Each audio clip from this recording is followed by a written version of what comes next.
Today we are going to start Travel Agency Act, and actually, when we talk about travel business, it is governed by a proper legislation. So there is a Travel Agency Regulations Act which governs the conduct of business in travel and tourism. So, although the act has been there from a long period of time, but it was actually in the year 2018 when a bill was submitted in the upper house by one of the parliament members, namely Mr. Amar Shankar Sable, and it is that bill through which there has been a proper legislation for conducting business in travel and tourism. So what happened? There were a lot of associations from domestic travel agents and tour operators who approached the parliament through its parliament members, and it was in the year 2018 when one of the parliament members from the upper house, Mr. Amar Shankar Sable, submitted this bill to the parliament in the Rajya Sabha. तो वहाँ पे जब ये bill submit की गई तो उसमें यही कुछ बताया गया कि बहुत सारी जो ऑर्गेनाइजेशंस हैं ट्रैवल एंड टूरिज़्म रिलेटेड, तो उन्होंने अप्रोच किया कि इस बिज़नेस को स्टार्ट करने के लिए बाज़ाब्ता फोर्स में होनी चाहिए लेजिस्लेशन, ताकि कोई भी ऐसे ही इस बिज़नेस में ना आ जाए. तो उस रिगार्डिंग क्योंकि उनको अपने रीजंस थे डोमेस्टिक टूर ऑपरेटर्स को, ट्रैवल एजेंट्स को, they were of the notion that there are many people who start this type of business to lure the tourists, preferably foreign tourists, in order to cheat them. क्योंकि उनके पास काफ़ी सारे ऐसे cases मिले थे जब कोई भी शख्स पोज करता था एज ए ट्रैवल एजेंट, तो फिर वो फॉरेनर्स को चीट करता था उनकी बिलोंगिंग्स से, उनके बाकी सारे चीज़ों से. तो उस रीज़न से फिर उससे जो बैड नेम पड़ जाता था वो सारी ट्रैवल इंडस्ट्री बदनाम हो जाती थी. तो इसलिए domestic travel agents tour operators association ने अप्रोच किया कि इस बारे में सख्त कानून होना चाहिए ताकि कोई ऐसे मिसयूज़ ना करे कि वो पोज करे एज ए ट्रैवल एजेंट और किसी को चीट करे. तो उसमें फिर जो travel agents and tour operators regulations bill वो सबमिट की गई 2018 में, 2018, and that was to provide for regulation of travel agents and tour operators by providing for compulsory registration of these agents by competent authority and by prescribing requisite norms and infrastructure for various tour and tourist related activities. And so what happened in this, that now if anybody has to start business in tourism, he or she mandatorily needs to be registered with the government. क्योंकि अगर वो ऐसा नहीं करेगा और वो travel business start करेगा registration के बगैर, फिर क्या होगा, फिर वो ऑफेंस ट्रीट किया जाएगा। तो ये इसमें इस एक्ट में मेंशन किया गया कि कोई भी ट्रैवल एजेंट या टूर ऑपरेटर जो ये बिज़नेस स्टार्ट करेगा लेकिन उसकी रजिस्ट्रेशन नहीं होगी कॉम्पिटेंट अथॉरिटी के साथ। Here competent authority means any office और officer notified by the appropriate government. Suppose here in our case it is Department of Tourism, Government of J&K, and there is Deputy Directorate of Registration, and that is meant for the registration of these travel agencies. तो उसी तरीके से that is the competent authority for the purpose. तो जब तक competent authority ने allow नहीं किया होगा, एक रजिस्ट्रेशन सर्टिफिकेट इशू नहीं की होगी, तब तक अब कोई इस प्रोफेशन में काम नहीं कर सकता है, because that will create a ruckus, a problem, and the proprietor who starts it like that is liable to get prosecuted. So that is the case.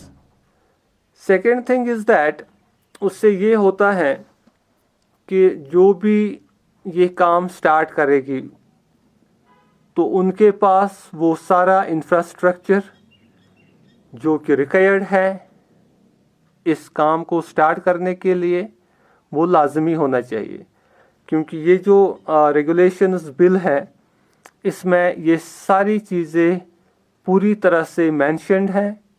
उसमें ये मेंशन्ड है कि जो भी एस्टैब्लिशमेंट या जो शख्स ये काम करेगा एज ए ट्रैवल एजेंट या tour operator without registration shall be guilty of an offense under the act. So under this act, if anybody is found that he is doing this type of business in tourism and he is without registration, so he will be found guilty because it is considered to be an offense under this act. So when it is an offense, then he can be prosecuted. तो उसको बाज़ाब्ता उसके लिए जो भी punishment act में mention की गई है वो पनिशमेंट उसको दी जाएगी कि आपने क्यों ये काम किया रजिस्ट्रेशन के बगैर, क्योंकि वो ट्रीट किया जाएगा कि शायद इसको कुछ इंटेंशन था गलत, किसी को चीट करना या कुछ, तो इसलिए ये काम करता है विदाउट रजिस्ट्रेशन। तो पहले ये नहीं था, पहले बहुत सारे लोग थे जो टूरिज़्म में थे और they were doing this business without proper registration.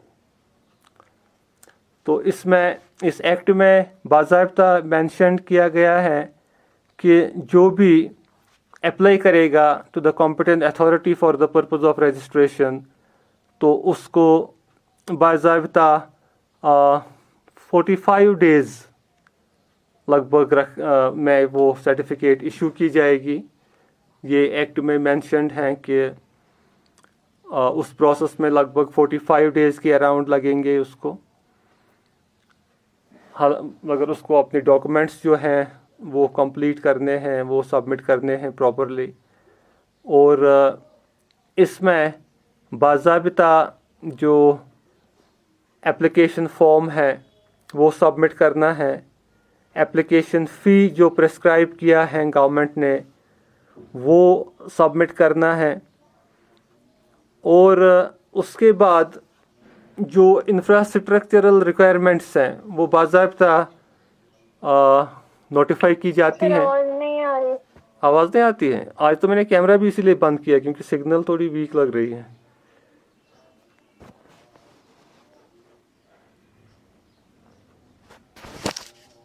Agency regulations, हाँ, yes Shabnam, you want to ask anything?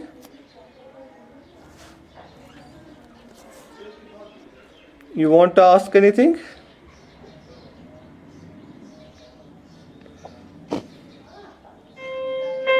तो उसमें हम बात कर रहे हैं कि ट्रैवल एजेंसी रेगुलेशंस एक्ट में ये चीज़ें जो हैं बिल्कुल वाज़ह की गई हैं that if anybody has to apply for any type of आवाज नहीं आ रही। हाँ Shabnam, you want to ask anything?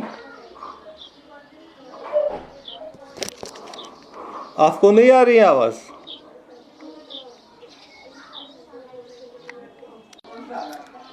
We have to see that whether our infrastructure is enough, that is required for the business, और उसमें clearly mentioned है कि जो ये बिज़नेस स्टार्ट करने जा रहा है तो उसके जो क्रेडेंशियल्स हैं, कैरेक्टर, बाकी सब, वो सब कुछ भी ठीक हैं, और उसमें किस ऑफिसर की कैपेसिटी में ये जो फिर इंस्पेक्शन होना चाहिए, जो फिज़िकली इंस्पेक्ट करके वेरीफाई करेगा कि whether this is suitable for this business, infrastructure देख लेंगे, लोकेशन देख लेंगे, तो उसके बाद एक रजिस्ट्रेशन सर्टिफिकेट इसको इशू की जाती है, जिसकी validity as per this regulations 3 years रखी गई है, 3 साल। तो 3 साल के लिए उसको बाज़ाबिता वो रजिस्ट्रेशन मिलेगी उसकी, जिसकी वैलिडिटी 3 years होगी, और 3 साल के बाद वो फिर उसको रिन्यू करवानी है। Then there is another prescribed form for renewal of the certificate.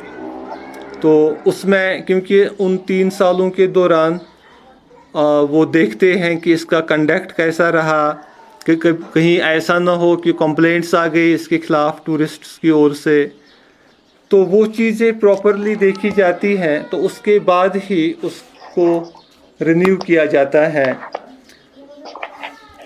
तो इसमें ये चीज़ है इम्पॉर्टेंट कि अगर इस दौरान सपोज़ जब उसकी सर्टिफिकेट इशू की गई है तो इसको ये बाज़ाब्ता अपने ऑफिस में एक ऐसी जगह पे रखनी है लगा के जहाँ पे देखेंगे लोग। तो अगर इन 3 साल के दौरान भी इसने कोई ऐसा काम किया जो as per conduct of that business सही नहीं है, क्योंकि उसको बाज़ाब्ता उसमें रेगुलेशंस होती हैं, टर्म्स एंड कंडीशंस होती हैं, कोई भी ऐसा काम अगर उसने किया which violates the terms and conditions, then the registration may be cancelled. फिर उसकी registration, yes Shabnam, you want to ask anything? मैंने इससे पहले कुछ सुनना ही नहीं दिया। अच्छा, तो हम बात कर रहे थे actually travel agency regulations act की। ट्रैवल एजेंसी रेगुलेशंस एक्ट जो है ये 2018 में एक पार्लियामेंट मेंबर अमर शंकर साबले ने सबमिट किया राज्यसभा में in the form of a bill, क्योंकि वहाँ पे बिल की फॉर्म में ही सबमिट होते हैं ताकि अगर कानून बनाना हो। तो उसमें ये उसने मेंशन किया कि बहुत सारी जो ऑर्गेनाइजेशंस हैं ट्रैवल एंड टूर में, डोमेस्टिक ट्रैवल एजेंट्स, तो उनकी एसोसिएशंस ने मुझे अप्रोच किया ताकि आप ऐसा कुछ करें जिससे ये हो कि हमारा जो ये जो बिज़नेस है, कुछ लोग कुछ ऐसे काम करते हैं जिससे हमारी बिज़नेस पे ओवरऑल नेगेटिव इम्पैक्ट पड़ता है। सपोज़ कोई बन गया ट्रैवल एजेंट, फिर किसी टूरिस्ट को चीट किया, तो फिर उससे पूरे टूरिज़्म फ्रेटर्निटी का नाम बैड लाइट में आ जाता है।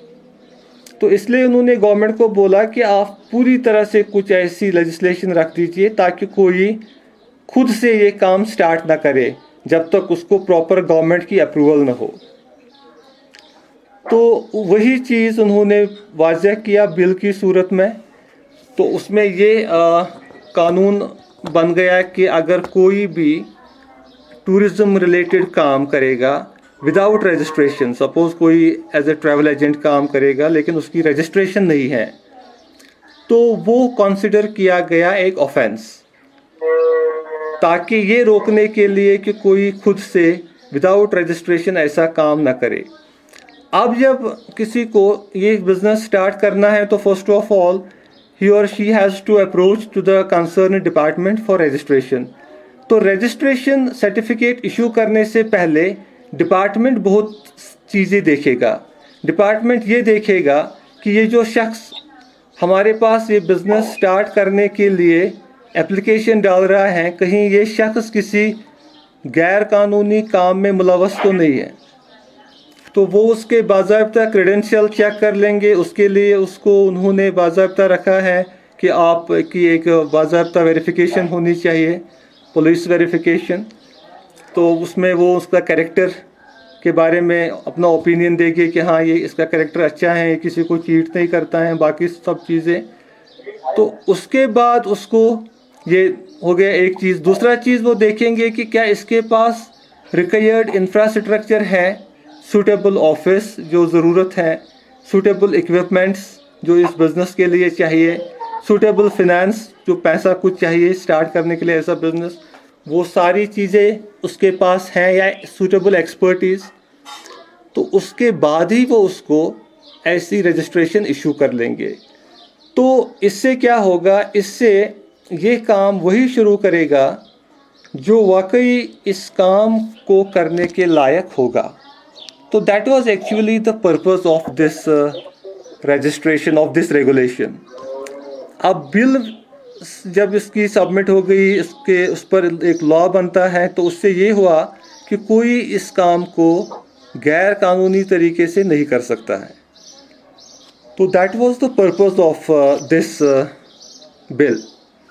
और उसमें फिर बाकी सारी चीज़ें, जैसे मैं अभी आपके साथ शेयर कर रहा था कि जो इनिशियल वैलिडिटी इसकी रखी गई 3 इयर्स के लिए ये सर्टिफिकेट इशू होती है, और 3 साल के बाद ये जो इसकी सर्टिफिकेट होल्डर है, ट्रैवल एजेंट या tour operator, then he has to go for renewal process. तो रिन्यूअल में कोई प्रॉब्लम नहीं है, अगर उसने अच्छी तरह से स्मूथली अपना काम किया हो तो उसकी रिन्यूअल अच्छी तरह से होगी। हाँ, अगर किसी ने इस दौरान कुछ ऐसे काम किए हैं जिससे टूरिस्ट्स को प्रॉब्लम हो गई और टूरिस्ट्स की कंप्लेंट्स उनके खिलाफ आ गई, तो उसकी रिन्यूअल में प्रॉब्लम्स आ सकती हैं। और इवन इस दौरान during these 3 years if any of them will do anything which is against the terms and conditions of the bill of the regulations, then his registration is liable to be cancelled. तो registration को cancel भी किया जा सकता है अगर कोई ऐसा काम करे जो इसके terms and conditions को violate करता है। तो वो भी मेंशन्ड है। सपोज ओवर चार्ज करेगा, टूरिस्ट से चीट करेगा, कुछ ऐसी चीज़ें उसमें मेंशन्ड है। तो ये चीज़ें जो है ये हैं प्रॉपरली इस बिल में जो मेंशन्ड है।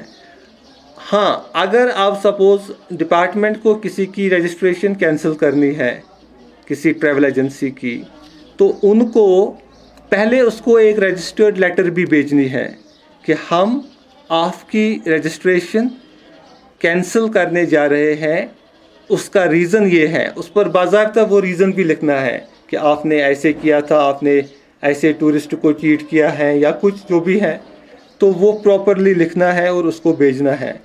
और उसको भी मौका देना है कि वो डिफेंड कर सके।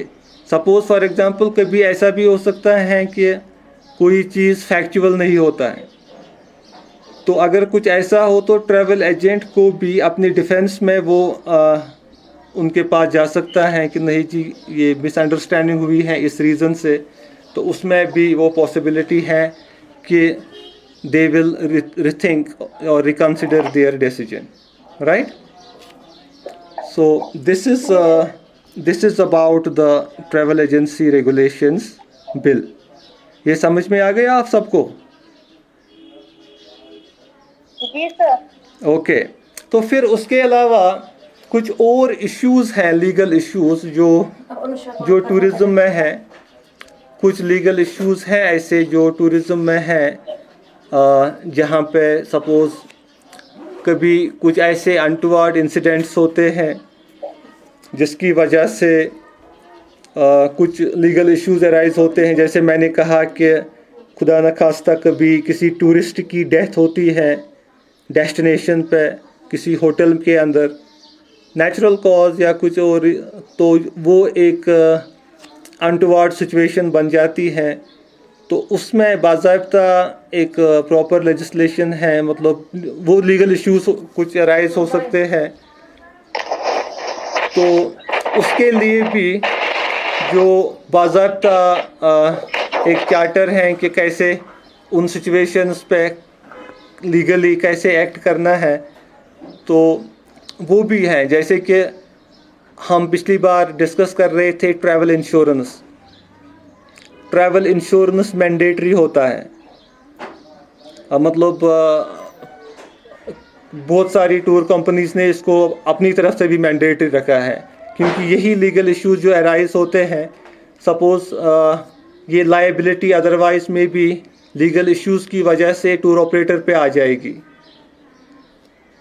तो अगर उसके ट्रैवलर को ड्यूरिंग ट्रैवल कुछ हो गया या कुछ मेडिकल इमरजेंसी हो जाएगी जिसमें बहुत सारा खर्चा आएगा इलाज पे, तो उस सूरत में ये लीगल इश्यूज जो अराइज होते हैं, इसमें अपनी लायबिलिटी को ट्रांसफ़र करने के लिए टूर ऑपरेटर्स भी चाहते हैं कि जिन टूरिस्ट्स को वो अपने साथ लेते हैं ट्रैवल के लिए, तो वो प्रॉपरली इंश्योर्ड हो, ताकि अगर ऐसी कोई सिचुएशन अराइज होगी तो उसमें वो लायबिलिटी फिर आएगी उस इंश्योरेंस कंपनी पे, उसका ट्रीटमेंट, उसका ये जो है, अगर खुदा न खास्ता डेथ हो गई तो उस केस में कॉम्पेंसेशन, तो वो सारी चीज़ें उसमें वो ट्रैवल कंपनी बियर करती है, वो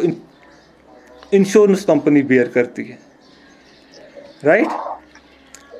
तो इसी तरीके से ये सारी चीज़ें जो हैं, या फॉर एग्जांपल ऐसी में लीगल इश्यूज अराइज होते हैं, जैसे अभी इस वक्त कोविड-19 की वजह से जो भी बुकिंग्स थी वो कैंसिल हो गई, इज़न्ट इट।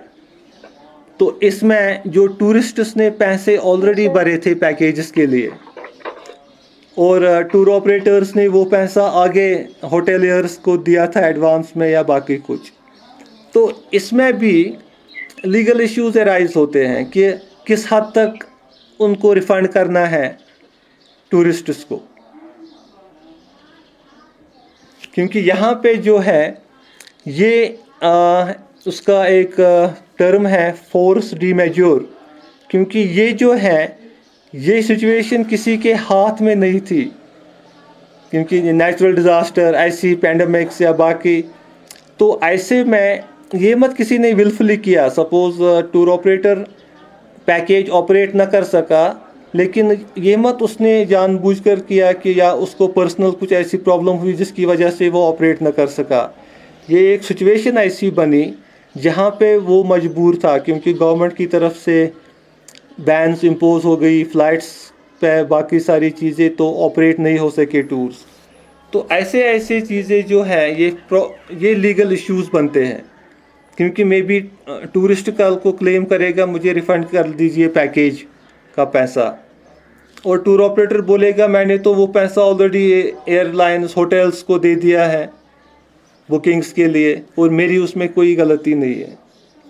तो ऐसी चीज़ें जो हैं ये बिल्कुल वाज़ेह है लेजिस्लेशन में, कि जब ऐसी सिचुएशंस हैं तो इन सिचुएशंस को कैसे हैंडल करना है, कैसे रिस्पॉन्ड करना है।